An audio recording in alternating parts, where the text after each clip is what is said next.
the Federal Ministry of Industry, Trade and Investment, but then you superintend over other aspect, that is industry, as Minister of State Industry. Could you explain exactly how this works out?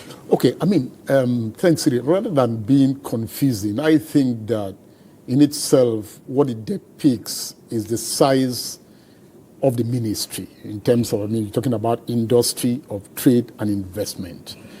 So each of these really, could stand separately on their own. And in the course of Nigeria's history, I mean, we've had to go through periods in which you had Ministry of Industry as a ministry on its own. You had Ministry of Trade and Investment as a ministry of its own. And if you were to go to the area one, where old secretariat, where the ministry is located, you're going to see this, very clear, that the ministry as it is now has 4 blocks. To the right, you have 2 that are industry blocks. To the left, you have 2 that are trade and investment blocks. And, when the president started, his tenure, he actually had 1 minister who was in charge of industry, trade and investment.